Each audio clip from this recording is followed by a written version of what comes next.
Patients कैसे पाएं अपने हाथों की ताकत वापस। Hello everyone, my self doctor संस्कृति, फिजियोथेरेपिस्ट। आज इस वीडियो में मैं पर्टिकुलरली आपको यही बताऊंगी कि कैसे पैरालिसिस पेशेंट्स अपने हैंड्स की रिकवरी जल्दी से जल्दी कर सकते हैं, या फिर कह लीजिए क्योंकि हम बहुत ज़्यादा अपने हैंड्स की रिकवरी पर ध्यान नहीं देते हैं। फोकस हमारा सबसे ज़्यादा हमारे लोअर लिम्ब पे होता है, हमारे वॉकिंग में ज़्यादा होता है, क्योंकि पैरालिसिस पेशेंट्स को जनरली ये लगता है कि अब उनकी एक्टिविटीज़, उनकी एरियल एक्टिविटीज़ या फिर डेली बेसिक एक्टिविटीज़ कहीं ना कहीं हैम्पर हो चुकी हैं, और क्या वो अपनी चीज़ें खुद से कभी कर पाएंगे या नहीं। तो वो ज़्यादा फोकस, ज़्यादा एम्फेसाइज चलने पे करते हैं, उठने बैठने पे करते हैं। लेकिन जहाँ बात आती है हाथों की, मतलब हमारे इस एरिया की, इसके लिए हम कोई एक्सरसाइज परफॉर्म नहीं कर रहे होते हैं। हमारे कंधे की एक्सरसाइज हो रही होती है, हमारी ये मूवमेंट्स हो रही होती हैं, हमारे कंधे की सारी रोटेशंस हो रही होती हैं, हमारी एल्बो की भी मूवमेंट हो जाती है, हमारी रिस्ट की भी मूवमेंट हो जाती है। लेकिन जहाँ अगर हम बात करते हैं हमारी फिंगर्स की, तो वो ओपनिंग बहुत टाइम लेके आती है और बहुत ग्रेजुअल आती है। As we all know, paralysis की रिकवरी बहुत ग्रेजुअल होती है, बहुत ज़्यादा टाइम लगता है। 1 साल से 6 महीने का टाइम इसमें लग जाता है। बट रिकवरी सबसे पहले देखने को कहाँ मिलती है? हमारे पैरों में। और हमारे हाथों की अगर हम बात करें तो वहाँ पे हमें 20 to 30% की रिकवरी देखने को मिलती है। तो आज मैं आपको कुछ ऐसी 4 इंपॉर्टेंट चीज़ें बताऊंगी जो आपको ध्यान रखनी है, और आपको ट्राई करना है कि अपनी डेली एक्टिविटीज़ में या फिर डेली एक बेसिक रिहेबिलिटेशन प्रोग्राम में आपको ये चीज़ें एडअप कर लेनी है। जहाँ आप अपने पैरों की एक्सरसाइजेस करते हो वहाँ आप बहुत हेल्दीली, बहुत अच्छे से करते हो, बहुत बार भी करते हो, रिपीटेशंस बहुत ज़्यादा भी हो जाती हैं। लेकिन हम अपने हाथों के लिए ऐसा कोई इंपॉर्टेंट चीज़ नहीं करते हैं या फिर कोई इंपॉर्टेंट एक्सरसाइज परफॉर्म नहीं करते हैं। Now the number 1 is mirror therapy. Mirror therapy का नाम यहाँ पे इसलिए आया है क्योंकि जब भी हम शीशा देखते हैं, हम शीशा क्यों देखते हैं? कि हम कैसे दिख रहे हैं, हमारी एक्टिविटी कैसे परफॉर्म हो रही है। हम लाइक सपोज एग्जांपल लेते हैं हम कैट वॉक का, जितने भी ये मॉडल वॉक्स होती हैं, तो हम सबसे पहले स्टार्ट कहाँ से करते हैं? शीशे में देख के कोई एक्टिविटी परफॉर्म करना शुरू करते हैं। शीशे में देख के हम देखते हैं कि हम चल कैसे पा रहे हैं। तो यही चीज़ें आपको करनी है अपनी एक्सरसाइजेज में, क्योंकि आप एक्सरसाइज ढंग से परफॉर्म नहीं कर पा रहे, और क्या पता आपके साथ कभी कोई ना हो। ज़रूरी नहीं है आपको कोई थेरेपिस्ट एक्सरसाइज कराए या फिर आपके साथ हमेशा कोई केयर गिवर हो या कोई अटेंडेंट हो। तो आपको क्या करना है? आपको एक टेबल रूफ मिरर यूज़ करना है। उसमें क्या करना है? आपको अपने एक्सरसाइजेस परफॉर्म करके देखनी है। मतलब जो भी एक्टिविटीज़ हैं, जो भी आपकी फिंगर मूवमेंट्स हैं, या फिर सपोज आपकी फिस्ट क्लोज है तो आपको इसको खोलने की जो भी कोशिश करनी है, ज़रूरी नहीं है कि आप एक ही हाथ से करो, आप दूसरे हैंड की हेल्प ले सकते हो। लेकिन वो सब कुछ कहाँ करो? शीशे के सामने।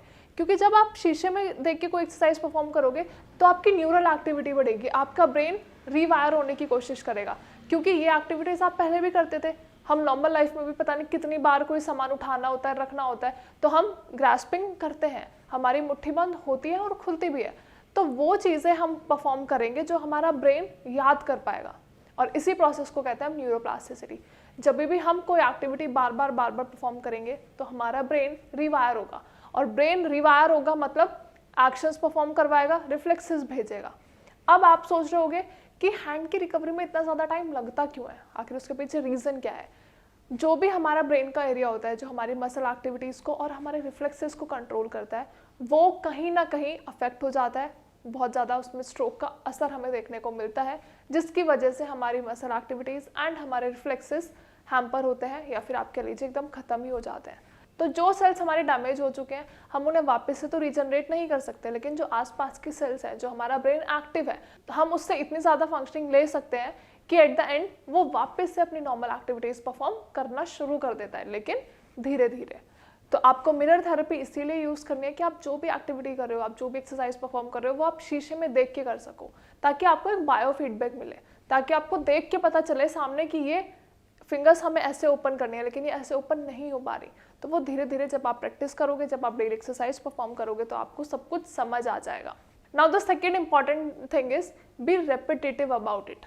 इसका मतलब है आप जो भी एक्सरसाइज परफॉर्म करते हो, जो भी एक्टिविटी परफॉर्म करते हो, वो बार बार करो। मैं ये नहीं कह रही कि आप पूरे दिन एक कंसिस्टेंसी के साथ एक्सरसाइज परफॉर्म करो, लेकिन आप जब कर रहे हो, मतलब पर्टिकुलर टाइम, जैसे दिन में हम 3 बार, लाइक सपोज हम टाइमिंग्स डिफरेंशिएट कर सकते हैं, लाइक इन द मॉर्निंग, फिर आप आफ्टरनून में कर सकते हो, फिर नून में कर सकते हो, एंड इन द इवनिंग, या फिर रात को भी आप एक बार सोने से पहले कुछ हल्की फुल्की एक्सरसाइज परफॉर्म कर सकते हो। तो इससे क्या हुआ? इससे आपने अपना टाइम भी मैनेज कर लिया, अपने एक्सरसाइजेस का प्रोटोकॉल भी मैनेज कर लिया। ज़रूरी नहीं है पूरे दिन आप एक्सरसाइज करो, लेकिन हाँ, जब कर रहे हो तो एटलीस्ट 10 to 20, 30 रेपिटेशंस ज़रूर करने हैं। क्योंकि आप अगर 5 बार कोई एक्सरसाइज करके छोड़ दोगे तो इतनी जल्दी तो कनेक्टिविटी हमारे ब्रेन तक भी नहीं पहुंच पाती। तो आपको रिपीटेटिव होना पड़ेगा, मतलब आपको अपने रिपीटेशंस थोड़े से बढ़ाने पड़ेंगे।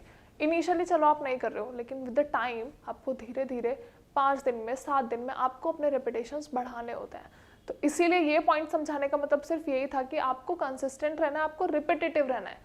पूरे दिन एक्सरसाइज ना करके अगर आप एक बार भी एक्सरसाइज कर रहे हो तो उस एक एक्सरसाइज में आपको बहुत सारे रिपीटेशंस तो करने ही करने हैं, क्योंकि आप जो भी एक्सरसाइज कर रहे हो, जो भी एक्टिविटी कर रहे हो, उससे आपकी मसल्स भी मोबिलाइज हो रही हैं, आपका ब्रेन का न्यूरल रिफ्लेक्स भी एक्टिव हो रहा है और आपके न्यूरॉन्स एंड रिफ्लेक्सेस भी एक्टिव हो रहे होते हैं।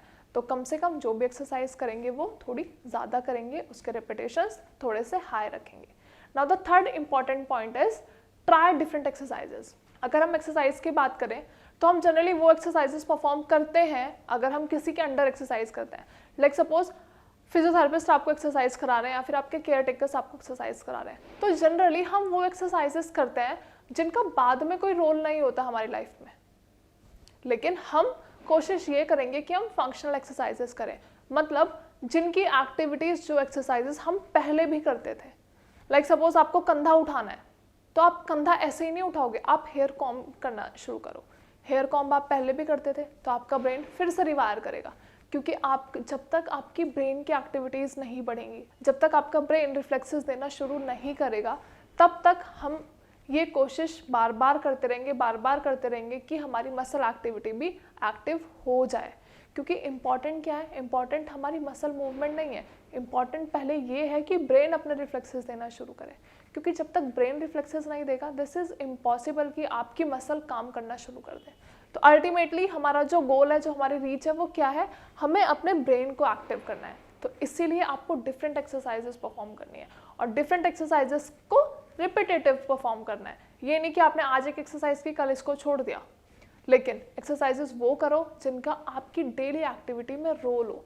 जैसे मुट्ठी बंद करना और खोलना, आपको लाइक सपोज अपने चाय का कप लेना है तो उसके लिए भी तो आप फिंगर्स खोल के बंद करोगे ना, क्योंकि ग्रैब्स करना है।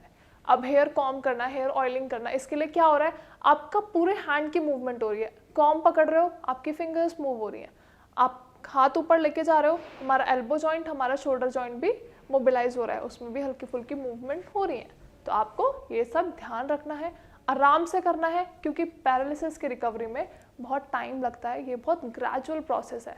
तो आप किसी भी चीज़ की जल्दी नहीं करेंगे, कोई भी एक्सरसाइज जल्दी जल्दी परफॉर्म नहीं करेंगे, या फिर आप कोई भी एक्सरसाइज पैसिवली नहीं करोगे कि मतलब आपके थेरेपिस्ट आए हैं और वो आपको एक्सरसाइज परफॉर्म करवा के चले गए। इसमें क्या हुआ, इसमें तो थेरेपिस्ट की एक्सरसाइज हुई, आपने तो कुछ किया ही नहीं। तो गोल ये रखना है कि जितना ज़्यादा से ज़्यादा आप पार्टिसिपेट कर पाओ अपनी एक्सरसाइज में, वो आपको करना है। सारी एक्सरसाइजेस, सारी मूवमेंट्स एक्टिव होनी चाहिए। Now the fourth important and the last important point is don't be discouraged. अब मैंने ये क्यों कहा, ये मैंने इसलिए कहा क्योंकि जनरली पैरालिसिस के पेशेंट्स अपने आप को फैमिली के ऊपर बोझ समझना शुरू कर देते हैं। उनको ऐसा लगता है कि अब हम पता नहीं अपनी एक्टिविटीज़ कभी परफॉर्म कर पाएंगे या नहीं। तो आपको डीमोटिवेट नहीं होना है, आपको कंसिस्टेंसी के साथ, आपको ब्रेक के साथ, आपको रेस्ट के साथ अपनी एक्सरसाइजेस परफॉर्म करनी है। बट द थिंग इज आपको रिपीटेटिव होना पड़ेगा। आप रिजल्ट्स आपको श्योरली देखने को मिलेंगे, आपकी रिकवरी हो रही होती है, लेकिन वो बहुत स्लो होती है, वो बहुत ग्रेजुअल होती है। तो आपको उसके पीछे भागना नहीं है। आप एक ही दिन में या फिर 2 ही दिन में सारी एक्सरसाइजेस परफॉर्म करके रिकवरी नहीं ले सकते हो। तो आपको स्मूथली, कामली, पेशेंटली सारी एक्सरसाइजेस परफॉर्म करनी है एंड अपनी रिकवरी का 100% होने का वेट करते रहना है, क्योंकि रिकवरी अल्टीमेटली आपके हाथ में है। आप जितना ज़्यादा पैनिक करोगे, जितना ज़्यादा स्ट्रेस्ड रहोगे, तो आपकी रिकवरी में बहुत सारी रिस्ट्रिक्शंस आएंगी। तो आपको आराम से सारी एक्सरसाइजेस परफॉर्म करनी है, सेफली सारी एक्सरसाइजेस परफॉर्म करनी है एंड केयरफुली सारी एक्सरसाइजेस परफॉर्म करनी है। क्योंकि जब तक आप खुद से इनिशिएटिव नहीं लोगे, आपके थेरेपिस्ट, आपके केयर गिवर्स, आपके अटेंडेंट आपको आएंगे, एक्सरसाइजेस करवा देंगे, लेकिन उसका कोई बेनिफिट नहीं होगा। तो जब तक आपका ब्रेन खुद से रिवायर नहीं करेगा, जब तक आपको अंदर से ऐसा फील नहीं होगा कि इस टाइम तो मुझे एक्सरसाइज खुद से करनी है, तब तक रिकवरी पॉसिबल नहीं है। हमने एक्सरसाइजेस की बात कर ली, जो जो इंपॉर्टेंट पॉइंट्स मैंने आपको वीडियो में बताया है, जो इंपॉर्टेंट है आपकी हैंड की रिकवरी के लिए, वो सब हमने अपनी वीडियो में डिस्कस किया। लेकिन इसके अलावा, एक्सरसाइजेस परफॉर्म करने के अलावा, अपनी हैंड की स्पास्टिसिटी कम करने के अलावा, हमें ज़रूरत होती है मेडिकेशंस की। तो मेडिकेशंस के लिए गो फॉर श्रेयास आयुर्वेदिक, क्योंकि आयुर्वेदिक मेडिसिन के बेस्ट रिजल्ट्स रहे हैं हमारे पैरालिसिस पेशेंट्स में। क्योंकि जितनी भी रिकवरी होनी होती है वो अर्ली 6 मंथ्स में हो जाती है, लेकिन 6 मंथ्स के बाद एक ब्रेक लग जाता है। उस ब्रेक को वापस से बूस्ट अप करने के लिए, वापस से हमारे ब्रेन को एक्टिव करने के लिए हमें ज़रूरत पड़ती है दवाइयों की। तो वो दवाइयाँ होती हैं आयुर्वेदिक मेडिसिन, क्योंकि आयुर्वेदिक मेडिसिन आपको एनर्जेटिक बनाती हैं, आपको हील अप करती हैं, जो भी आपकी बॉडी में प्रॉब्लम्स हो रही होती हैं उनको जड़ से ख़त्म करती हैं। तो आपको ज़रूरत है आयुर्वेदिक मेडिसिन की। अब आप सोच रहे होगे कि मेडिकेशंस कहाँ से लें, कौन से डॉक्टर से लें, क्योंकि जनरली ऐसा होता है हम ट्रीटमेंट के पीछे भाग रहे होते हैं, हम रिकवरी के पीछे भाग रहे होते हैं, जिसने जो डॉक्टर बताया वहाँ पे चले गए, कोई प्रीवियस हिस्ट्री शेयर नहीं करी, अपना कोई सच कोई पहले सर्जरी हुई है कुछ शेयर नहीं किया, बस जाके मेडिसिन ली और घर आ गए। ना कभी ये चेक करते कि कौन सी मेडिकेशन किस चीज़ के लिए दी गई है। तो आपको करना क्या है, आपको कॉन्टैक्ट करना है हमारे श्रेयास के डॉक्टर्स को। हमारे डॉक्टर्स आपको बेस्ट कंसल्टेशन प्रोवाइड करेंगे, जो सी मेडिकेशंस आपको दे रहे हैं वो आपको समझाएंगे कि आपको ये मेडिकेशन किस वजह से लेनी है और ये क्या करेगी, इसका क्या इम्पैक्ट है बॉडी पे। तो आपको करना क्या है, नीचे दिए गए नंबर पे कॉल करनी है, हमारे डॉक्टर्स के साथ अपनी रिपोर्ट शेयर करनी है, ताकि वो आपको बेस्ट ट्रीटमेंट दे सके और आपकी रिकवरी जल्दी से जल्दी ठीक हो सके। आई होप वीडियो में मैंने जो भी चीज़ें बताई हैं आप सभी को समझ आई हैं।